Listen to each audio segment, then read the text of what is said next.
হুট করে ভারতীয় কোস্টগার্ড বাংলাদেশের দুটি জাহাজ ও সেগুলোতে থাকা নাবিকদেরও ধরে নিয়ে গেছে। এ নিয়ে রীতিমতো হইচই পড়ে গেছে। দুই দেশের মধ্যে টানাপোড়েন চলছে।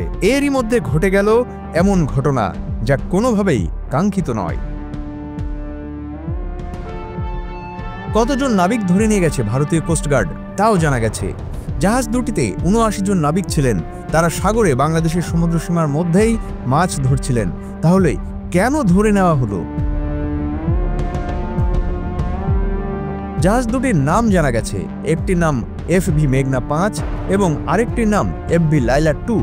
খুলনার মোংলা বন্দর থেকে গভীর উপকূলের হিরন পয়েন্টের কাছ থেকে জাহাজ দুটি আটক করে নিয়ে গেছে ভারতের coast guard. Double million offer Walton fridge কিনে পেতে পারেন ২০ লক্ষ টাকা, রয়েছে কোটি কোটি টাকার নিশ্চিত উপহার। যতটুকু জানা গেছে জাহাজ দুটি ভারতের ওড়িশা উপকূলের দিকে নিয়ে যাওয়া হয়েছে। তবে শেষ পর্যন্ত তাদের কোথায় রাখা হয়েছে সে বিষয়ে খোঁজ নিচ্ছে বাংলাদেশের কোস্টগার্ড।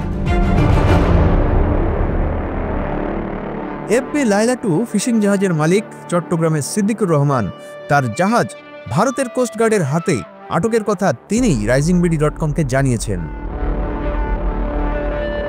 মেঘনা ৫ ফিশিং জাহাজের C&A এগ্রো লিমিটেডের ব্যবস্থাপক অপারেশনস আনসারুল হক তিনি বলেছেন, জাহাজের নাবিকরা আমাদের সাথে যোগাযোগ করে ভারতীয় কোস্টগার্ডের হাতে আটকের কথা জানিয়েছে।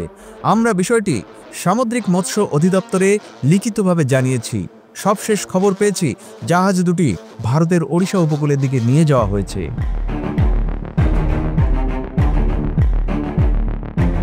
FV মেঘনা ৫ জাহাজে নাবিকসহ ৩৭ জন ও FV লাইলা ২ জাহাজটিতে ৪২ জন জেলে রয়েছেন। কী কারণে জাহাজগুলো নিয়ে যাওয়া হয়েছে বা কেন তাদের ধরে নিয়ে যাওয়া হয়েছে সে সম্পর্কে কোনো ধারণাই দিতে পারেনি জাহাজ দুটির মালিক পক্ষ। তবে কথা বলেছেন নৌ পরিবহন অধিদপ্তরের ব্যবস্থাপনা পরিচালক কমোডোর মোহাম্মদ মাকসুদ আলম। তিনি বলেছেন, ভারতের সমুদ্রসীমার কাছ থেকে জাহাজ দুটি আটক করে নিয়ে গেছে বলে আমরা জানতে পেরেছি। কোস্টগার্ড সরকারি সংশ্লিষ্ট প্রতিষ্ঠানগুলো ওই দেশের সাথে যোগাযোগ করছে। আমরা বিষয়টি নজরে রেখেছি।